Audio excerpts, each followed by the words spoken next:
Audio Jungle.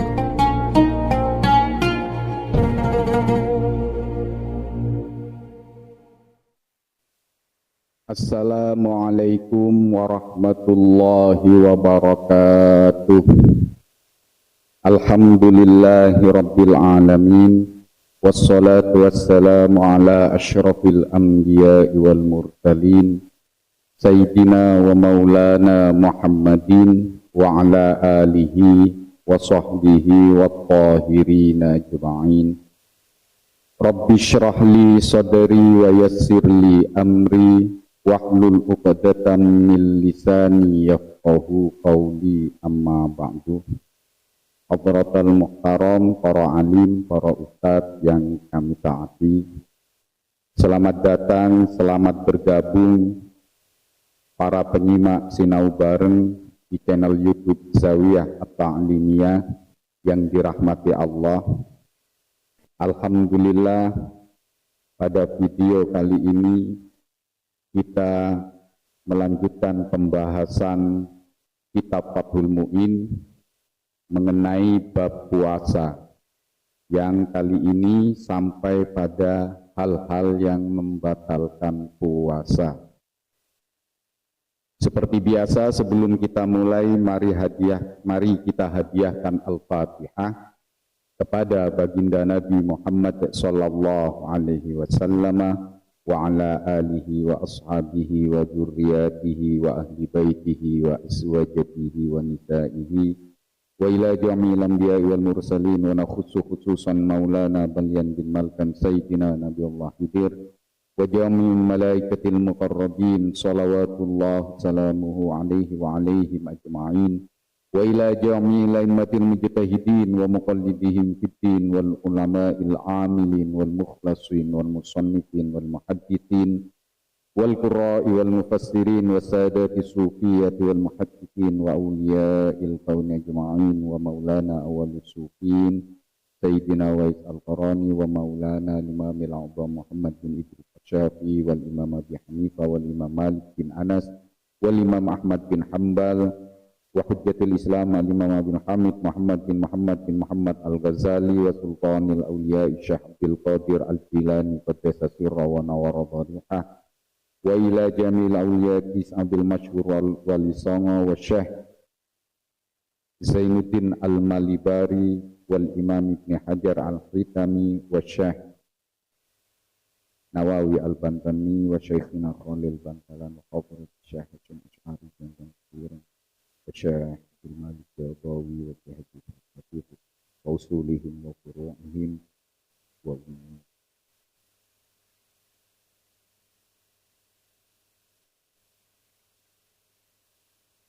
Wa jamil masyayikhina wa muallimina wa ustadina wa ummahatina wa batina wa jaddatina wa jami'il muslimina wal muslimat wal mu'minina wal mu'minat wal ahya'i minhum wal amwat.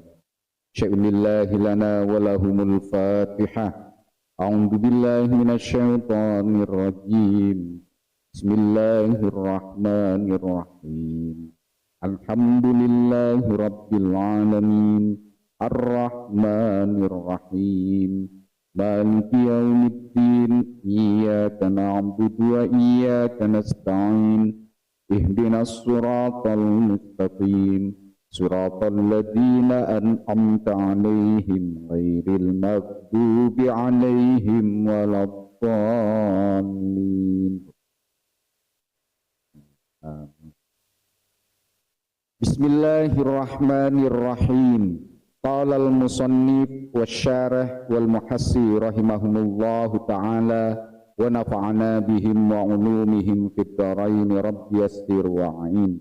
Far'un, ini adalah satu cabang hukum, cabang masalah hukum, artinya turunan hukum dari hukum-hukum yang telah dijelaskan. Lau baqiya, seandainya tersisa ta'amun, makanan, tersisa baina asnanihi, yang terdapat di antara gigi-giginya orang yang berpuasa. Seandainya ada sisa-sisa makanan di sela-sela gigi orang yang berpuasa, fajara, lalu mengalir bihi dengan membawa sisa-sisa makanan tersebut. Apa yang mengalir? Rikuhu, air ludahnya orang tersebut, mengalirnya bitob'ihi dengan sendirinya karena karakter dari air ludah yang cair sehingga dia mengalir membawa sisa-sisa makanan tersebut. La biqasdihi, mengalirnya tadi bukan karena faktor kesengajaan orang yang berpuasa tersebut. Ketika terjadi seperti itu, lam yuftir, maka tidak batal puasanya seseorang tersebut. Atau lam yuftir, maka hal itu tidak membatalkan puasa. Tapi yang tidak membatalkan puasa tersebut, in ajaza, jika orang yang di giginya, di antara gigi-giginya tersebut ada sisa-sisa makanan, ia tidak mampu, tidak kuasa. Tidak kuasa dari apa? Antamyisi, tidak kuasa dari memisahkan sisa-sisa makanan tersebut, wa majjihi, dan tidak kuasa meludahkan sisa-sisa makanan tersebut. Wa in taraka, walaupun orang yang berpuasa yang di antara gigi-giginya terdapat sisa-sisa makanan tersebut, at-takhallula, meninggalkan atau tidak melakukan menyela-nyela gigi atau mencongkeli sisa-sisa makanan yang terdapat di antara gigi-giginya tersebut. Tidak melakukan hal ini lailan, di malam hari, ma'a ilmihi, padahal dia itu tahu, bibaqaihi, dengan tetapnya atau dengan adanya sisa-sisa makanan tersebut, wa bijarayani riqihi, dan dia juga tahu bahwa air ludah akan mengalir bihi, dengan membawa sisa-sisa makanan itu, naharon, ketika siang hari. Jadi ini adalah satu far'un, satu cabang dari permasalahan hukum.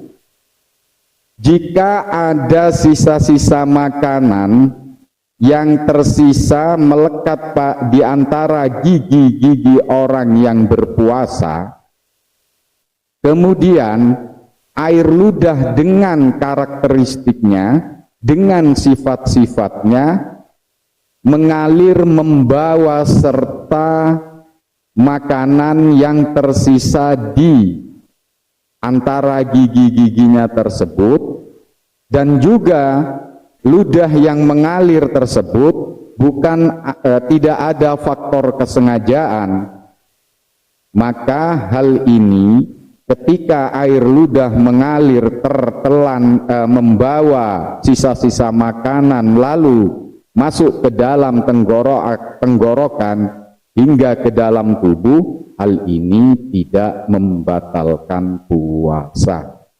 Tetapi tidak batalnya tersebut, tidak membatalkannya tersebut, jika seseorang tersebut, orang tadi, tidak mampu memisahkan sisa makanan dari mulutnya, dari area mulutnya, atau dari air ludahnya, lalu dia juga tidak kuasa untuk meludahkannya.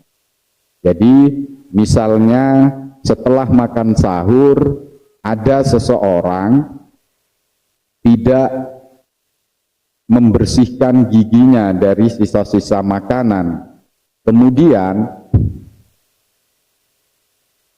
air ludah membawa sisa-sisa makanan tersebut masuk ke dalam tenggorokannya hingga ke bagian dalam tubuh, dan ini di luar tidak disengaja, tidak ada unsur kesengajaan, maka hal ini tidak batal puasanya. Ketika yang tidak batal, seseorang tersebut tidak mampu memisahkan sisa-sisa makanan yang ada di area mulutnya, di dalam mulutnya, tidak bisa memisahkan antara ludah dan sisa makanannya, dan juga tidak mampu untuk meludahkannya, maka hal ini tidak membatalkan puasa.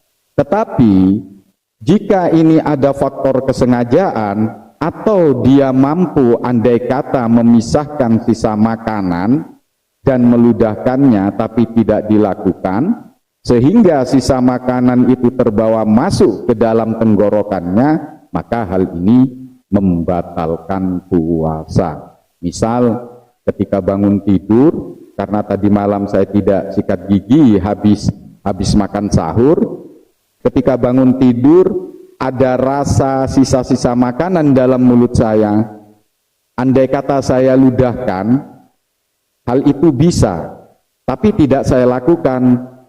Lalu sisa makanan itu tertelan masuk dibawa oleh air ludah, maka hal ini batal puasanya.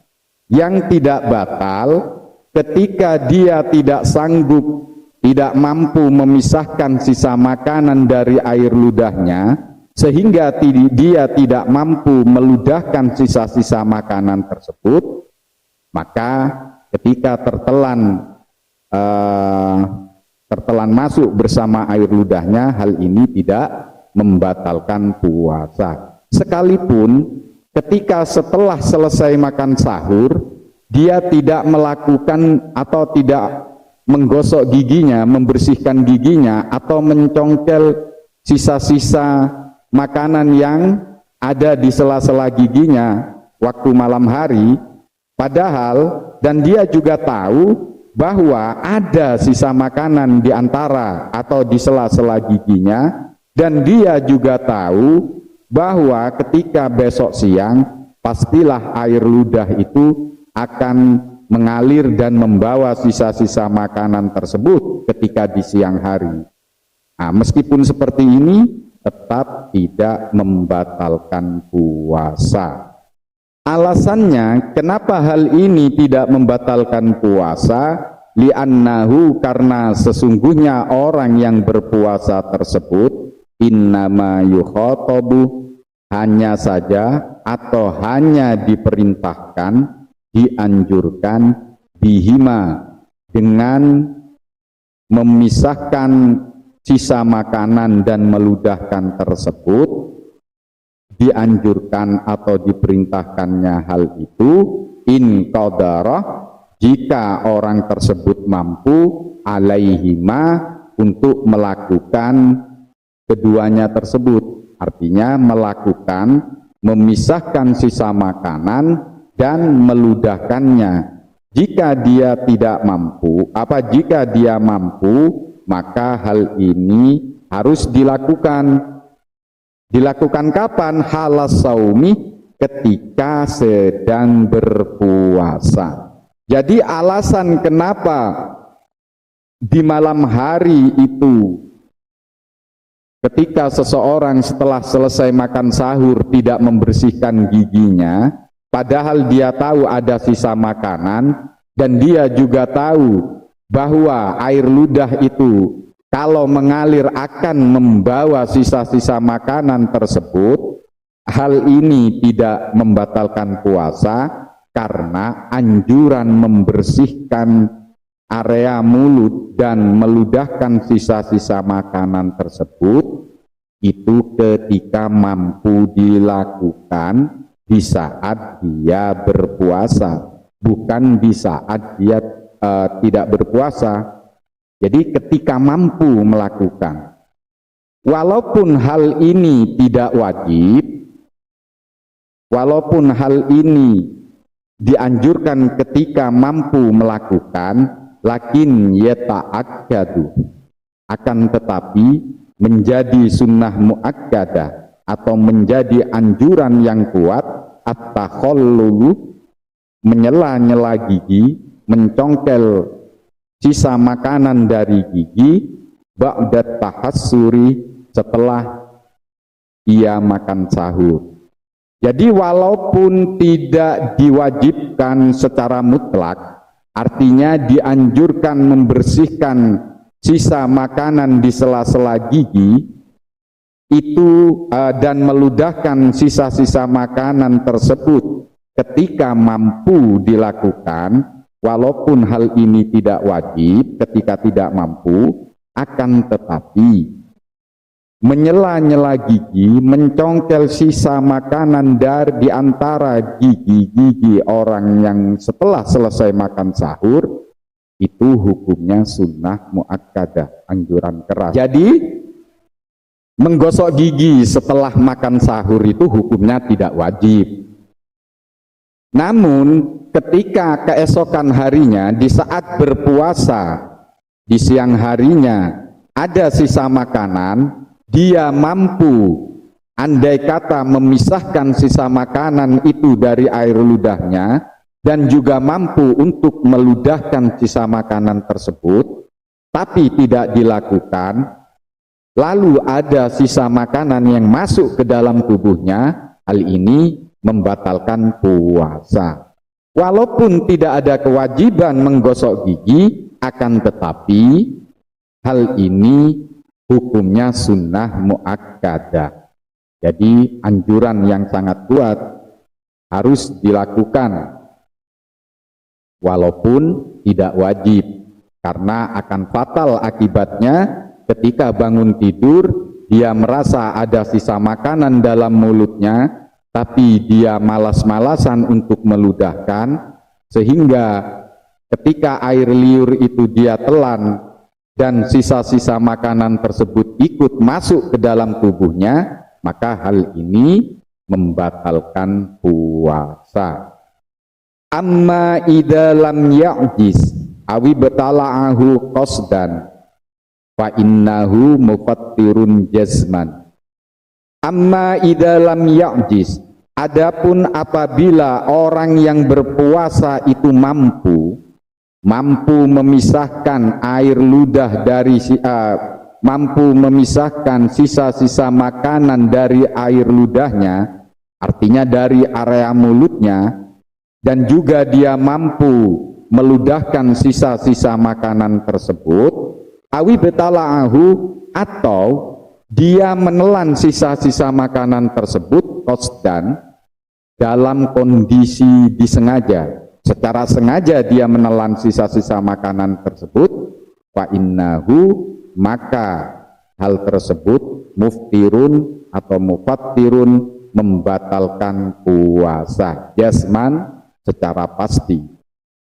Jadi kalau orang itu tidak mampu memisahkan sisa makanan dengan air ludahnya dan juga tidak mampu meludahkan sisa makanan tersebut, atau dia menelan sisa makanan itu secara sengaja, maka hal ini pasti membatalkan puasa. Oleh karena itu akan lebih baik kalau habis makan sahur kita berkumur-kumur menggosok gigi agar tidak ada lagi sisa-sisa makanan yang ada di area mulut kita. Tapi kalau ada sedikit sisa makanan, misalnya gigi kita lubang, lalu di siang hari sisa makanan yang ada di lubang gigi kita keluar dan tanpa sengaja kita menelannya, hal ini tidak membatalkan puasa. Jadi walaupun sunnah muakkadah, akan lebih baik kalau kita melakukan, di samping kita dapat pahala, kita juga akan meminimalisir hal-hal yang bisa membatalkan puasa kita. Wa qaulu ba'dihim, adapun pernyataan sebagian ulama yang menyatakan wajib ghuslul fami, membasuh area mulut, membasuh mimma dari makanan, sisa dari sesuatu, ukila yang dia makan, lailan di malam hari, wa illa jika tidak dibersihkan, aftoroh, maka hal ini maka batal puasanya. Nah, pernyataan yang seperti ini raddahu syaikhuna, telah dibantah oleh guru kita, yakni Imam Ibnu Hajar Al-Haytami. Jadi ada sebagian ulama yang berfatwa bahwa membasuh mulut, membersihkan mulut dari sisa-sisa makanan di malam hari, membersihkan area mulut termasuk sela-sela gigi dari sisa-sisa makanan ketika malam hari, itu hukumnya wajib. Ada yang berpendapat seperti itu. Jika hal tersebut tidak dilakukan, maka puasanya batal. Nah, pernyataan yang seperti ini dibantah oleh guru kita, yaitu Imam Ibnu Hajar Al-Haytami. Jadi menurut Imam Ibnu Hajar Al-Haytami, itu membersihkan area mulut itu hukumnya tidak wajib.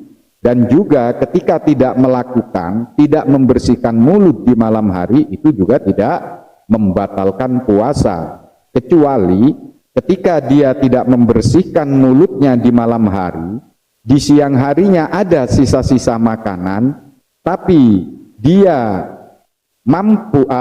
tidak mampu mengeluarkan sisa-sisa makanan dari area mulutnya, lalu tertelan, maka hal ini tidak batal. Tapi kalau dia mampu memisahkan sisa makanan tersebut dan meludahkan sisa makanan tersebut ketika dia mampu, tapi tidak dilakukan, maka hal ini membatalkan puasa ketika sisa makanan tersebut tertelan, terbawa oleh air ludahnya.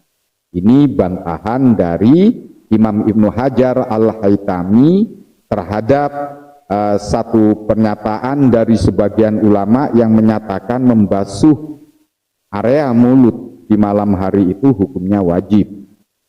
Wala yuftiru bisabqi ma'in jawfa mu'tasilin an nahwi janabatin kahaidin wa nifasin idza kana al-ightisalu bilan rimasin fil ma'i. Wala yuftiru, dan tidak akan batal puasanya seseorang bisa berkimain karena air terlanjur masuk jaufamu tasilin ke dalam rongga dalam tubuhnya orang yang mandi, tetapi mandinya itu an-nahwi janabatin, karena seumpama atau untuk semisal melaksanakan mandi wajib, mandi junub, contohnya kahaidin, seperti mandi junub ketika selesainya masa haid, wa nifasin, dan selesainya masa nifas. Tetapi hal tersebut tidak membatalkan idza kana, apabila al-irtisalu, mandinya tersebut, bilan rimasin, tanpa menenggelamkan dirinya, menenggelamkan fil ma'i, di dalam air. Jadi orang berpuasa kemudian misalnya di siang hari dia tertidur tanpa ada memikirkan urusan-urusan yang menggugah birahi, misalnya dia tidur. Nah, di dalam tidurnya dia bermimpi basah. Nah, ketika dia bangun, maka dia harus membersihkan dirinya. Ada perintah membersihkan diri dengan melakukan mandi jinabah atau mandi junub.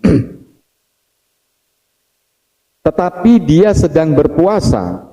Ketika dia mandi junub, karena ada perintah, karena untuk menghilangkan hadas besar, ketika dia mengguyur air ke badannya, misalnya ada air yang terlanjur masuk ke dalam bagian tubuhnya, hal ini tidak membatalkan puasa. Tetapi ketika ia mandinya tersebut tidak menyelam ke dalam air, tidak menceburkan dirinya ke dalam air. Oleh karena itu fala ghasala, maka jika ia orang yang mandi junub tersebut membasuh udunaihi, kedua telinganya, fil janabati, di saat mandi junub tersebut, kemudian fasabaqal ma'u, lalu air itu terlanjur masuk min ihdahima, melalui salah satu lubang telinganya, masuk lijaufihi, hingga ke bagian dalam telinganya, maka hal tersebut lam yuftir, tidak membatalkan puasa. Wa in amkanahu, sekalipun dia bisa saja atau dimungkinkan imalatur ra'sihi, memiringkan kepalanya, awil ghuslu, atau dia dimungkinkan membasuh kedua telinganya itu qoblal fajri, sebelum masuk subuh. Artinya sebelum masuk waktu fajar itu, sebelum masuk subuh. Jadi orang yang mandi junub, ketika dia sedang mandi, melakukan aktivitas mandi junubnya, lalu ada air yang terlanjur masuk melalui salah satu lubang telinganya, masuk hingga ke bagian dalam telinganya, maka air yang masuk ke dalam lubang telinganya ini tidak membatalkan puasa. Sekalipun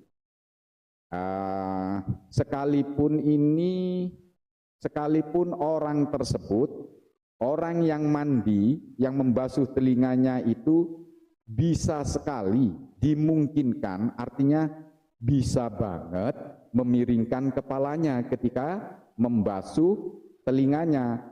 Misalnya ketika membasuh telinga kanan, dia miringkan kepalanya ke kanan. Hal ini kan meminimalisir masuknya air, tapi hal ini tidak dilakukan. Awil ghuslu, atau bisa saja dia itu mandi, ada kemungkinannya bisa dia mandi di malam hari, tapi tidak dilakukan. Dia tetap memilih melakukan mandi di siang hari. Lalu ketika mandi junub tersebut, ada air yang terlanjur masuk ke dalam rongga tubuhnya, baik melalui telinga, hidung maupun mulutnya, maka hal ini tidak membatalkan puasa. Kama ida sabaqal ma'u, demikian juga tidak membatalkan puasa apabila air terlanjur masuk ilad dakhili, sampai ke bagian dalam. Masuknya air ke bagian dalam tubuh tersebut lil mubalaghati, karena berlebih-lebihannya, fi ghuslil fami, ketika di dalam membasuh mulut, al mutanajjisi, yang terkena najis. Namun membasuh mulut dengan cara berlebihan tersebut liwujubihi, karena kewajiban membasuh mulut yang terkena najis dengan cara berlebihan, dengan cara memasukkan air hingga ke bagian dalam mulutnya. Nah, demikian juga sama seperti hukumnya mandi junub. Ketika ada air yang tertelan masuk melalui lubang-lubang tubuhnya, mulut, hidung maupun telinga, hal ini tidak membatalkan puasa. Demikian pula ketika ada orang mulutnya terkena najis, lalu dia membasuh area mulutnya dengan air yang berlebih hingga ke bagian dalam, lalu ada air yang terlanjur masuk ke dalam tenggorokannya hingga ke dalam, hal ini juga tidak membatalkan puasa. Karena apa? Karena membasuh mulut yang terkena najis, kewajibannya harus secara banget, secara sangat, secara berlebihan, memasukkan air ke dalam mulutnya. Jadi kalau membasuh mulut karena area mulut itu terkena najis dengan cara berkumur-kumur yang berlebihan, hal itu tidak membatalkan puasa. karena hal itu diperintah oleh agama, oleh syariat. Ketika mulut itu terkena najis, misalnya terkena darah guci kita, maka kita berkumur-kumurnya harus dengan sangat, dengan agak berlebihan maksudnya, dengan sangat.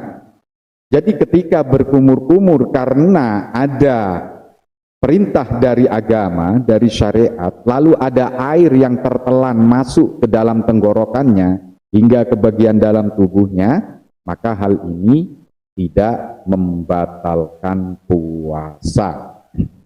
Jadi kaedahnya itu ketika ada perintah dari agama. Namun kalau tidak ada perintah dari agama, lalu ia melakukannya, dan ketika melakukan ada air yang tertelan masuk, maka ini tetap membatalkan puasa. Jadi kalau tadi mandi wajib itu tidak batal ketika tidak menenggelamkan dirinya, maka bikhilaf bima berbeda pada kasus idza tasalah, apabila orang yang mandi junub itu mandi munrimasan dalam keadaan menenggelamkan dirinya ke dalam air, kemudian fasabaqal ma'u, air ada yang terlanjur masuk ila batinil uduni, hingga ke bagian dalam telinga, awil anfi atau hidung, fa innahu, maka hal tersebut yuftir atau yuftiru, maka hal tersebut membatalkan puasa. Walau fil ghuslil wajibi, sekalipun aktivitas tersebut adalah mandi wajib. Kenapa? Likarahatil inrimasi, karena mandi dengan cara menenggelamkan diri ke dalam air, menyelamkan diri ke dalam air atau menceburkan diri ke dalam air, itu hukumnya makruh. Jadi yang harus kita ingat, harus kita jadi pegangan, kalau mandi wajib bukan mandi sunnah, atau bukan mandi yang dimakruhkan, ketika kita melakukan mandi tanpa cara menenggelamkan diri ke dalam air, lalu ada air yang terlanjur masuk ke dalam mulut kita atau hidung atau telinga, maka hal ini tidak membatalkan puasa. Tetapi kalau menyelam ke dalam air, ada air yang terlanjur masuk, maka hal ini membatalkan puasa. Karena mandi dengan menyelamkan diri ke dalam air itu hukumnya makruh. Begitu pula ketika kita berkumur-kumur, misalnya di siang hari bulan puasa, setelah masuk waktu zuhur, dimakruhkan kita berkumur-kumur. Kemudian kita melakukan kumur-kumur, tapi melakukannya kita secara pelan, misalnya tidak berlebih-lebihan, tetapi berkumur-kumurnya itu makruh. Lalu ada air yang tertelan masuk, maka hal ini membatalkan puasa, karena berkumur-kumurnya tersebut tidak ada perintah atau anjuran dari agama. Kata anak Surabaya, seng kongkon kumu itu sopo, yang suruh kumur-kumur itu siapa? Maka sekecil apapun resiko itu akan fatal kepada akibatnya terhadap puasa yang kita lakukan. Jadi perlu diingat, kalau mandinya itu wajib atau kumur-kumurnya itu wajib, lalu ada air yang tertelan masuk ke dalam tubuhnya, itu tidak batal. Tapi kalau sunnah, mandi sunnah, Misal seperti yang nanti di depan akan dijelaskan. Kasabakima ilmat madoti.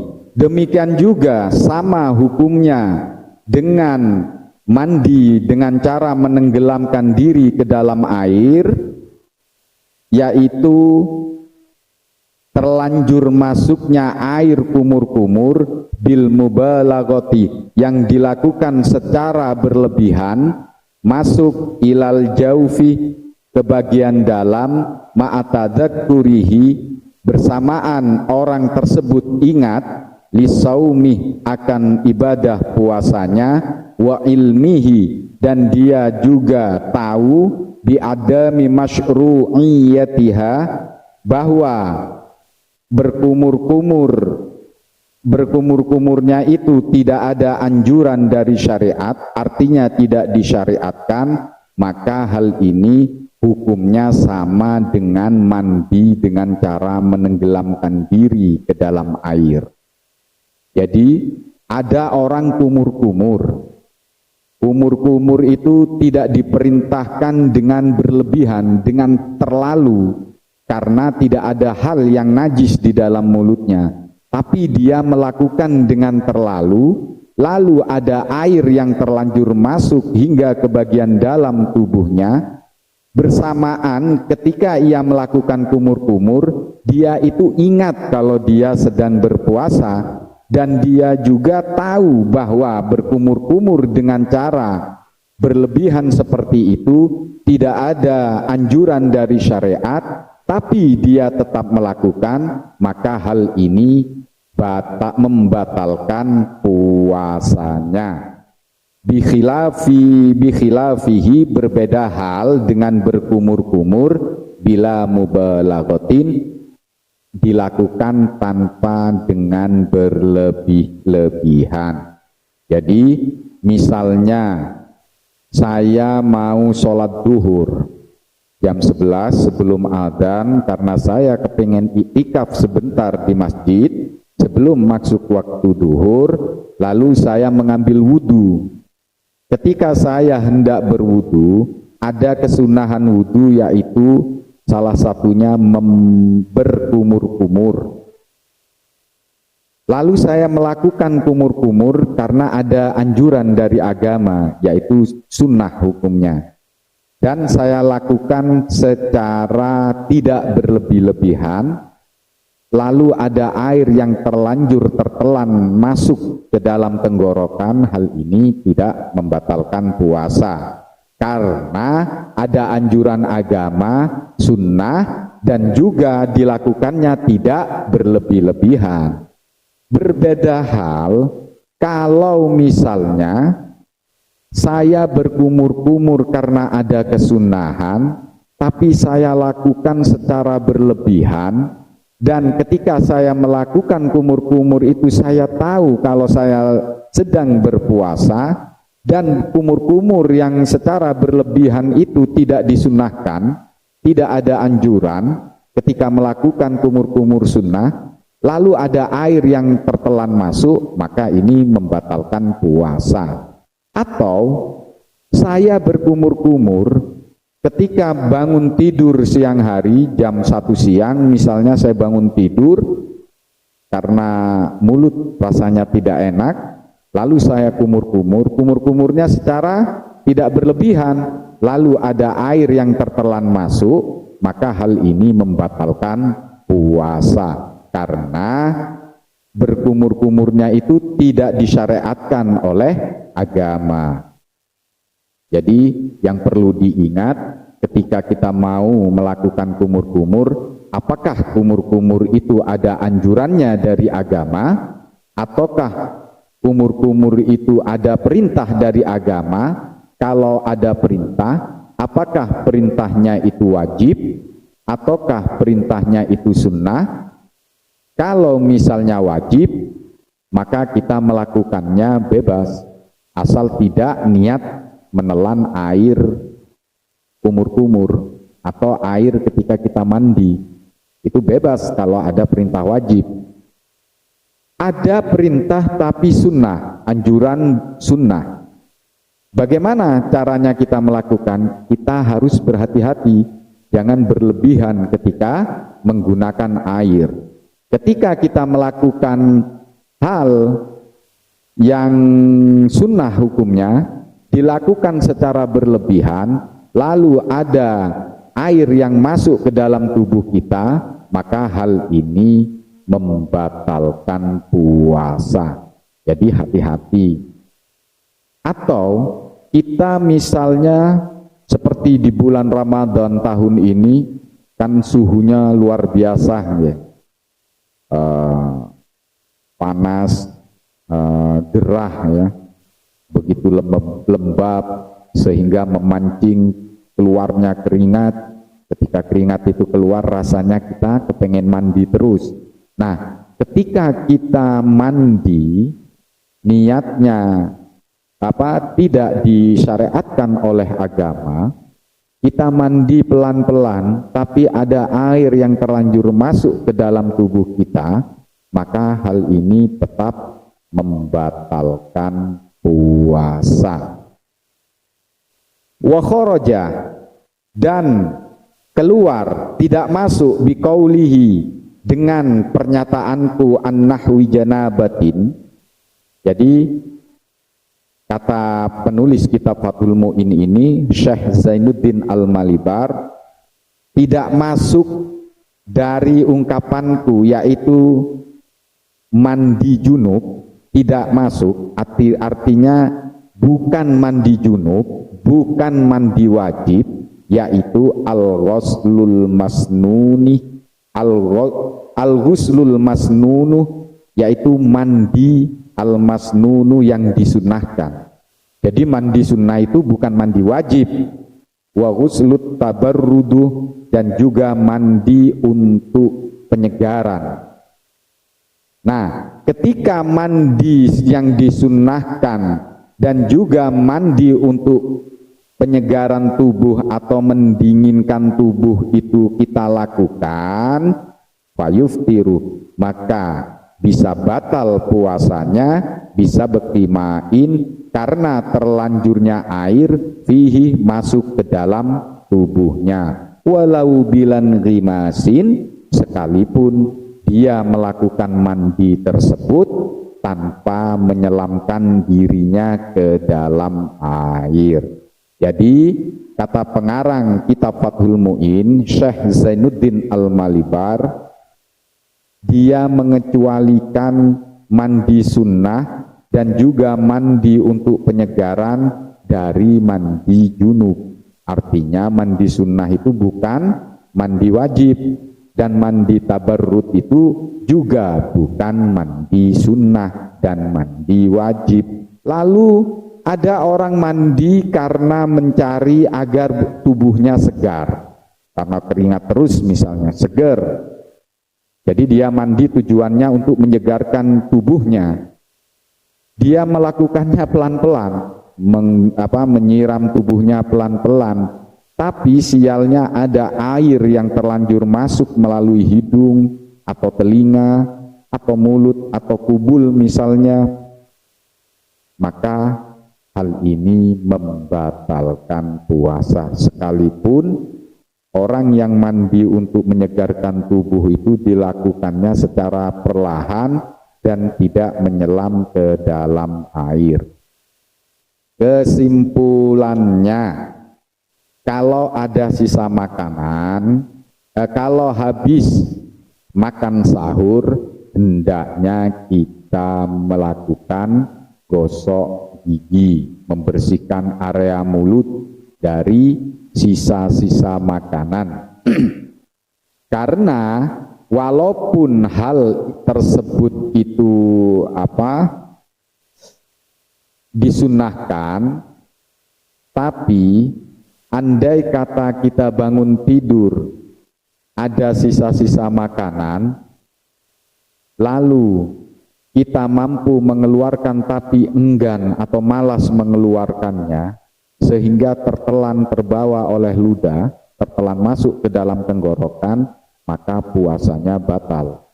Ketika dia mampu mengeluarkan sisa makanan itu, tapi kalau tidak mampu, tidak membatalkan puasa.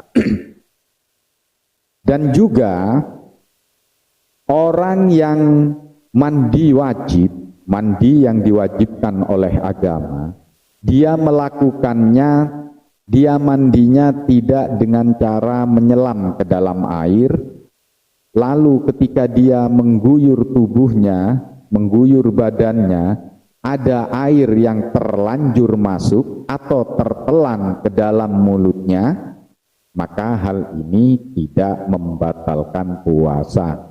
Karena mandinya tersebut diwajibkan oleh syariat. Begitu pula berkumur-kumur, ketika mulut kita terkena najis, darah misalnya, maka kita dianjurkan berkumur-kumur dengan cara berlebihan, dengan cara banget kumur-kumurnya. Lalu ada air yang terlanjur masuk, hal ini juga tidak membatalkan puasa. Karena kumur-kumurnya itu ada perintah dari agama, dan cara membangetkan kumur-kumurnya juga diwajibkan oleh syariat untuk membersihkan najis yang ada di area mulut kita. Lalu kalau misalnya mandinya sunnah, mandi sunnah seperti hendak menghadiri sholat Jumat, kita melakukan, tapi kita mengguyur badan kita secara ugal-ugalan misalnya, secara berlebihan karena seweger kena air, lalu ada air yang terlanjur masuk ke dalam melalui rongga-rongga tubuh kita, maka hal ini membatalkan puasa. Sekalipun mandinya sunnah, disunahkan mandinya. Tapi kalau mandi sunnah atau kumur-kumur sunnah dilakukan dengan hati-hati, tidak berlebihan ketika mencurahkan air ke tubuh kita, lalu ada air yang terlanjur masuk hingga ke bagian dalam tubuh kita, maka hal ini tidak membatalkan puasa. Lalu berikutnya, ada mandi yang tidak ada perintah dari agama, tidak ada anjuran dari agama, tidak ada syariatnya. Contohnya seperti mandi atau kumur-kumur di siang hari bulan Ramadan, di waktu duhur setelah tergelincirnya hari, setelah zawal, kita mandi karena gerah, kita mandi. Ini mandi yang makruh seperti ini, mau kita berhati-hati, mau kita berlebihan, atau kumur-kumur seperti ini, mau kumur-kumurnya itu berlebihan ataupun tidak, ketika ada air yang terlanjur masuk hingga ke dalam rongga tubuh kita, maka hal ini membatalkan puasa. Diingat deh, wajib, sunnah, dan makruh. Wajib tapi dilakukan tanpa menenggelamkan diri ke dalam air ketika mandi, ada air yang masuk, tidak membatalkan. Tapi kalau sunnah dilakukan secara berlebihan, ada air yang masuk, maka tetap membatalkan puasa. Lalu mandi makruh, mandi untuk menyegarkan tubuh misalnya, kumur-kumur untuk menghilangkan bau mulut misalnya di siang hari. Ini mau dilakukan secara berlebihan ataupun enggak, tapi ketika ada air yang terlanjur masuk, ketika dia melakukan kumur-kumur atau mandi, maka hal tersebut membatalkan puasa. Baik para pemirsa yang dirahmati Allah, terima kasih telah menyimak video ini dan tidak men-skip video ini. Karena kalau di-skip, informasi atau kajian yang kami sampaikan tidak utuh dan nantinya akan fatal terhadap pemahaman-pemahaman yang kami sampaikan. Untuk itu kami ucapkan terima kasih kepada para penyimak kajian video ini. Semoga menjadi ilmu yang bermanfaat, dan jangan lupa untuk subscribe channel ini, karena berkembang berkembang tidaknya channel ini tergantung dari subscribe dari para pemirsa. Kami tidak mencari ketenaran, tujuan kami hanya ingin berbagi hal-hal yang bermanfaat dan yang diperintahkan oleh Allah. Semoga apa yang kita kaji di video ini mendatangkan rahmatnya Allah, sehingga apa yang kita kaji ini menjadikan ilmu yang bermanfaat, menambah jarak kedekatan kita dengan Allah. Amin, Allahumma amin. Wallahul muwafiq ila aqwamit thoriq. Wassalamualaikum warahmatullahi wabarakatuh.